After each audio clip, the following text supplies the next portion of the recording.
Olá, muito bom dia. Votação final da reforma da Previdência no Senado deve acontecer apenas no dia 10 de outubro. E na semana estão previstos novos debates e a expectativa é que o relator da CCJ entregue o texto até a próxima quinta-feira. Desemprego cai em 10 regiões do país no segundo trimestre deste ano. MP da Liberdade Econômica promete modernizar o ambiente de negócios e atrair investimentos. Calor na Europa. Julho de 2019 foi o mês mais quente da história no continente. E ainda, alimentos que cortam os efeitos dos medicamentos. Tem gente que passa mal só de comer uma maçã. Agora, na edição das 8h30 da manhã. Hoje é sexta-feira, dia 16 de agosto de 2019. E vamos aos destaques de alguns dos principais veículos de informação do país. Começando com a Folha Online. Com bloqueio de verbas, setores do governo correm risco de paralisia. Compreensão no orçamento põe equipe econômica em alerta sobre funcionamento da máquina pública. E no portal R7, aluguel fica mais caro pelo 8º mês seguido e tem alta de 3,5% no ano. Preço médio do metro quadrado disponível para locação subiu para R$ 28,95 em julho, segundo dados do índice Fipzap. Agora no portal Terra, às vésperas da liberação, hackers tentam invadir o sistema da Caixa. Ataque foi feito no banco de dados do INSS, que é o número de identificação social. G1. Mulher faz falsificação grotesca em bilhete e tenta retirar prêmio da Mega Sena em loteria de Mato Grosso. A polícia, jovem de 19 anos, contou que tentou aplicar o golpe para ajudar a família, que passa por dificuldades financeiras. Ela foi ouvida e liberada em seguida. Em outro destaque do G1, avião decola e tem que voltar ao aeroporto do Recife por causa de problemas mecânicos. Segundo o Infraero, a aeronave decolou às 5h55 da tarde e pediu para voltar 10 minutos depois, às 6h05. Pouso ocorreu por volta das 7 da noite. A Gol disse que houve limitação técnica e que o avião foi para manutenção. E no Jornal Agora, portaria permite ter em casa a mesma arma da Polícia Militar de São Paulo. Exército publica a lista de armamentos com maior poder de fogo para se adequar a decreto de Bolsonaro. Agora na revista Veja, procurado pelo FBI, egípcio se apresenta à Polícia Federal em São Paulo e nega terrorismo. Mohamed Ibrahim ingressou no país em 2018, obteve autorização de residência e está em condição migratória regular. E no Estadão, apesar de sanções americanas, Irã mantém comércio de petróleo em segredo. O governo Trump quer reduzir para zero exportações do petróleo iraniano, negando ao regime sua principal fonte de receitas. Muito bem. E a oposição pressionou e o Senado vai cumprir os prazos regimentais para a votação da reforma da Previdência. A nova data agora é dia 10 de outubro. E para a semana que vem estão previstos os debates e a expectativa é que o relator da CCJ entregue o texto até a próxima quinta-feira. O adiamento foi feito após a pressão da oposição para que o prazo regimental fosse cumprido e desconsiderou segundas e sextas-feiras para a realização de discussões em plenário. O presidente do Senado, Davi Alcolumbre, do DEM do Amapá, chegou a dizer que a publicação da matéria poderia acontecer entre os dias 8 e 10 de outubro. O senador Randolfo Rodrigues, do Rede do Amapá, disse que a oposição nunca concordou com um calendário que subvertesse os prazos regimentais. Fica impossível nós conseguirmos, ao mesmo tempo, a condução, o tempo necessário para a condução simultânea, e ainda tem o tempo político, simultânea de dois debates de reformas tão importantes. Então, acho que nós temos que ter só a calma necessária para fazermos o debate no tempo necessário da reforma da Previdência, construirmos no tempo necessário o debate da reforma tributária, mas sem prejudicar o funcionamento dessa comissão. Segundo Rodrigues, pelo regimento, só seria possível a realização de discussões às segundas e sextas-feiras, contabilizadas para a votação da emenda constitucional, se todos os líderes concordassem, o que não aconteceu. O novo calendário programa a votação em primeiro turno para o dia 24 de setembro e do segundo turno, no dia 10 de outubro. A presidente da CCJ, Simone Tebet, disse que o relator da matéria, senador Tasso Gereissati, do PSDB do Ceará, entregará o relatório no próximo dia 23, para que o texto possa sofrer alterações até o dia da sua leitura, em 28 de agosto. Primeiro que esse calendário foi feito sem quebra de interstício, sem colocar sessões ordinárias de segundas e sextas. Nós não precisamos da oposição para cumprir esse calendário. Agora é preciso fazer uma referência à oposição, que a oposição, em vendo que nós vamos dar todo o espaço para o debate, a oposição não se opôs nesse aspecto a esse prazo, acabou acordando dentro desse prazo aí de 60, 65 dias. Bom, os debates sobre a reforma da Previdência na CCJ do Senado estão marcados para terça-feira da semana que vem. O secretário especial do Trabalho e da Previdência, Rogério Marinho, é um dos convidados a participar. E a Câmara Federal começou a discutir formas de combater os crimes cibernéticos. Os deputados contaram com a ajuda e a experiência de peritos, empresários e ONGs ligadas ao tema. O objetivo é encontrar formas de trazer mais segurança para o mundo virtual.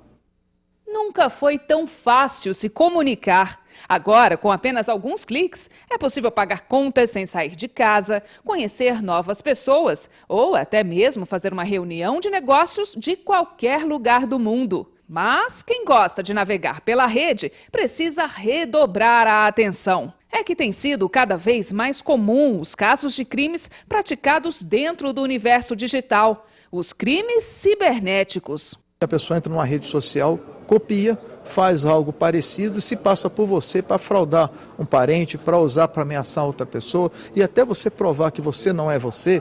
É um problema sério sobre isso aí. E essas pessoas se escondem atrás do anonimato. Queremos verdadeiramente deixar as coisas às claras. A pessoa entra na internet, ela tem que ser identificada fácil e o que ela fizer, ela tem que se responsabilizar por isso. E as infrações são muitas. Extorsão, ameaça, difamação, são apenas alguns desses crimes cometidos. A SaferNet, a associação que visa defender os direitos humanos na internet, fez um levantamento que mostra que em 2018 foi registrado uma alta de 100% das denúncias em relação ao ano anterior. Além disso, as mulheres se tornaram uma das maiores vítimas dos criminosos virtuais. Agora a gente tem uma lei específica e também as pessoas ganham mais consciência de que não é porque foi na internet que não tem consequência. Não. Na internet também se denuncia, também é crime, as pessoas também são responsabilizadas por esses crimes. Então, para facilitar, a gente tem as orientações no canaldeajuda.org.br, gratuito, anônimo, aberto à população que tiver sido vítima de um crime dessa natureza. Pode buscar a ajuda de como tirar o conteúdo, como denunciar.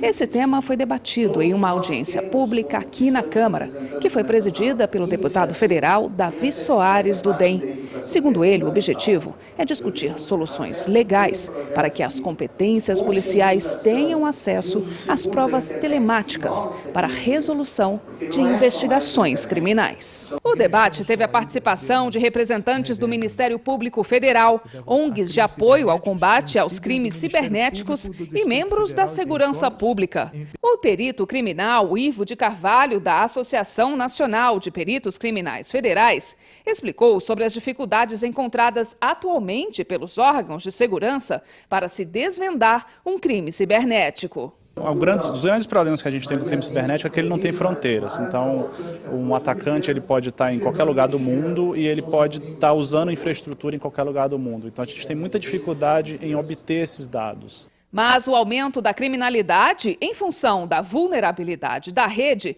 não afeta somente as pessoas físicas.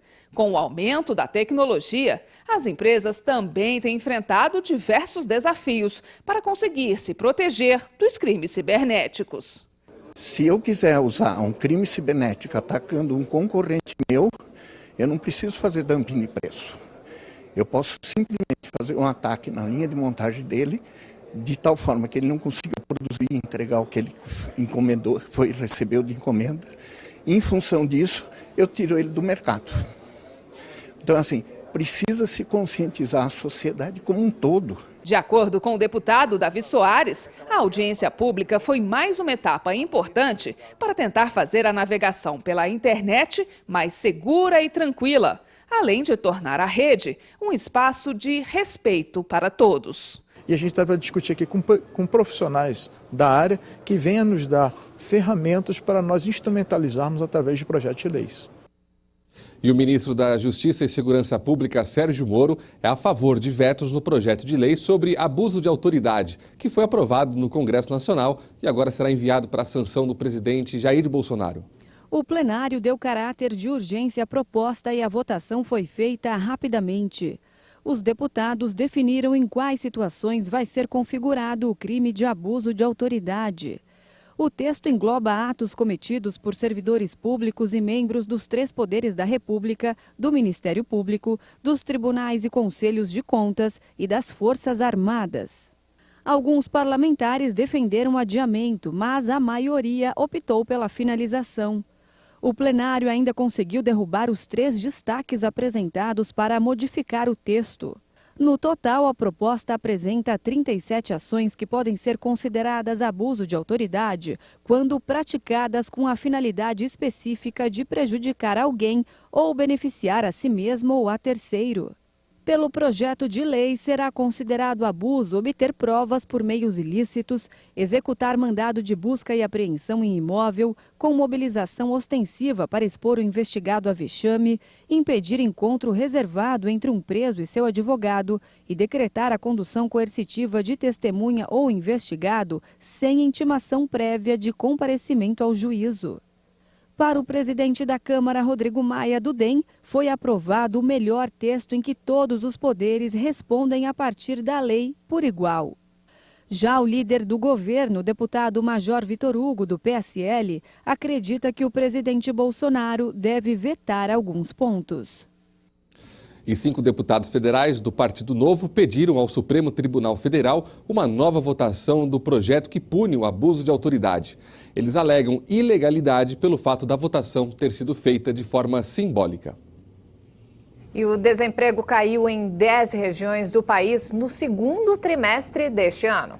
A taxa de desemprego no país caiu de 12,7% para 12% no segundo trimestre. Segundo o IBGE, a porcentagem representa 12.800.000 pessoas sem emprego. Bahia, Amapá e Pernambuco são os estados mais afetados. Na contramão estão Santa Catarina e Rio Grande do Sul. Os estados registraram os menores índices de desemprego do país. O IBGE também divulgou que 3.300.000 pessoas procuram emprego há pelo menos 2 anos, o maior número para um trimestre desde 2012.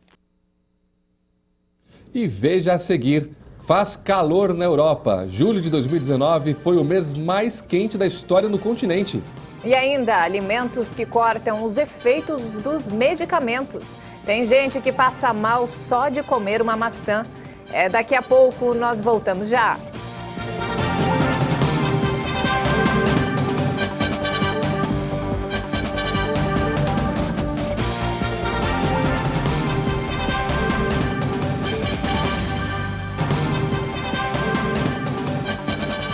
E nós estamos de volta a 8 horas e 50 minutos e a campanha de vacinação contra o sarampo foi prorrogada na cidade de São Paulo. O último dia seria hoje, mas agora vai até o sábado, dia 31 de agosto. Infelizmente, muitas pessoas do grupo prioritário ainda não tomaram a vacina e os casos de sarampo estão aumentando.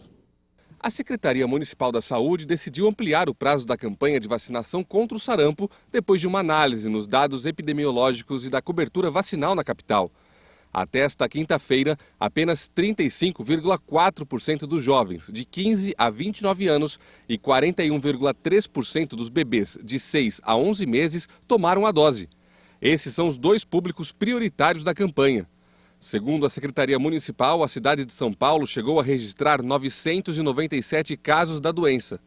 No estado, o número de casos chegou a 1.319, segundo o último balanço da Secretaria Estadual de Saúde. O mutirão deveria terminar nesta sexta-feira, Mas os paulistanos ganharam mais 15 dias para se proteger da doença. As vacinas estão disponíveis desde o dia 10 de junho, nos postos e em lugares de grande circulação de pessoas, como estações de trem e metrô, creches e escolas. Então, se você faz parte do público-alvo ou teve contato com algum doente, não deixe de se proteger. E a onda de calor no verão, no hemisfério norte, que afetou a Europa, deixou um recorde. Julho de 2019 foi o mês mais quente da história. A temperatura média global nesse mês foi de 0,95 graus Celsius, acima da média do século XX. A Administração Nacional Oceânica e Atmosférica dos Estados Unidos confirmou a informação nesta quinta-feira, reforçando as observações feitas anteriormente pela União Europeia. A agência científica do Departamento de Comércio norte-americano informa que o recorde de calor também reduziu o gelo do Ártico e da Antártida a uma quantidade nunca antes vista. A temperatura média global em julho ficou em torno de 15 graus Celsius. Este valor é quase 1 grau Celsius acima da média do século XX. O mês mais quente registrado até agora no planeta foi julho de 2016. Vale lembrar que os registros começaram em 1880. A agência acrescentou que 9 dos 10 meses mais quentes de julho foram registrados desde 2005, sendo os últimos 5 com temperaturas mais altas. E agora no Brasil, de olho em mais um fim de semana, vamos aos destaques da previsão do tempo. Mas antes, vamos ver como está o clima neste momento no Rio de Janeiro. Parece uma tela de arte, mas é a vista panorâmica da Lagoa de Jacarepaguá, zona oeste da cidade. Bom, por lá o dia começa com céu azul e algumas nuvens rajadas. A chuva deve passar longe da capital fluminense, onde os termômetros começam a subir. Neste momento faz 15 graus e a máxima é de 26. E na sua região, hein? Como fica o clima hoje? É o que vamos conferir agora na previsão completa para todo o país. Ventos úmidos que sopram do mar vão deixar o leste da Bahia bem nublado nesta sexta-feira e tem risco de chuva forte e volumosa, inclusive em Salvador. O mar fica agitado e a Marinha alerta para risco de ressaca nas praias baianas. O céu também fica cheio de nuvens no leste de Pernambuco e em Alagoas, mas por lá só tem previsão de chuva fraca. As outras áreas da costa leste nordestina terão predomínio de sol e chuva passageira. Nas áreas do norte do Amazonas, Roraima, parte aqui do oeste do Pará, ficam com muita instabilidade e há alerta para temporais, principalmente nessa área em azul, que inclui a capital Manaus. A maior parte do Brasil terá uma sexta-feira de muito sol, ainda faz frio durante a madrugada e o começo da manhã no centro-sul do país, mas à tarde já esquenta em relação aos últimos dias. Porém, aqui na região da Serra da Mantiqueira, ainda pode gear ao amanhecer. Os ventos marítimos ainda espalham muitas nuvens pelo litoral norte do Rio de Janeiro, Espírito Santo e Vale do Jequitinhonha em Minas Gerais, mas não tem previsão de chuva. A mínima prevista para Porto Alegre é de 10 graus, 8 em Curitiba e 9 graus em São Paulo. A máxima prevista para o Rio de Janeiro já chega aos 26 graus, assim como em Vitória. Em Brasília, a máxima de 25 graus e a temperatura chega aos 35 em Teresina. E a violência voltou a deixar vítimas na Cidade Santa, em Israel. 2 jovens palestinos atacaram um policial israelense com facas em Jerusalém Oriental. Eles foram baleados e um acabou morrendo. O jovem ferido foi levado em estado grave para um hospital israelense. A polícia de Israel informou que um terceiro palestino foi ferido na perna, mas não fazia parte do ataque. O episódio ocorreu em uma das portas de acesso para a esplanada das Mesquitas, na Cidade Velha de Jerusalém. De acordo com o porta-voz do WAQF, um órgão muçulmano que administra o local, o acesso à área é proibido para homens com menos de 50 anos durante a oração da tarde. A esplanada das Mesquitas é um dos lugares mais sagrados para o Islã e fica no setor palestino da cidade, ocupado desde 1967 por Israel, sem o reconhecimento da comunidade internacional. Agora, olha só que curioso, você sabia que para algumas pessoas comer uma simples maçã pode fazer mal? Parece mentira, mas não é. Existem alimentos que cortam o efeito das medicações. É isso mesmo, e além de não combater uma febre ou uma infecção, podem provocar algumas sequelas nada agradáveis. O Reginaldo está na farmácia em busca de alívio para uma dor de cabeça. Por isso comprou esse remédio, que tem na fórmula uma substância chamada paracetamol. Mas o que ele não sabe é que depois de tomar o medicamento, não deve comer uma simples maçã. A fruta tira o efeito da substância. Não sabia. E por coincidência, você está me perguntando, um dos alimentos que eu como todo dia, quase todo dia, é maçã. E com certeza eu já tomei paracetamol e comi maçã logo em seguida. E não sabia que a combinação não era boa. Assim como o Reginaldo, muita gente não se dá conta, mas a alimentação pode ter influência direta no efeito dos remédios. Uma refeição inadequada pode cortar a ação do medicamento. Ou pior, causar efeitos colaterais indesejáveis, como intoxicação e, em casos mais graves, até a morte. É um exemplo simples, é um indivíduo que toma muito café, muita cafeína e tem algum problema respiratório e está usando teofilina, a cafeína aumenta o efeito da teofilina, há uma potencialização. Então pode haver efeitos adversos no sistema cardiocirculatório. Um dos exemplos mais conhecidos é o da pectina, fibra encontrada em frutas como maçã, ameixa e goiaba. Essa substância pode dificultar a absorção de remédios à base de paracetamol, que servem principalmente para curar resfriados. As folhas verdes são outro exemplo. Alface, espinafre e brócolis são ricos em vitamina K e por isso devem ser evitados por pacientes que usam medicamentos anticoagulantes. Quem gosta de queijo e leite deve ficar atento aos antibióticos com tetraciclina, muito comum no tratamento de espinhas e infecções urinárias.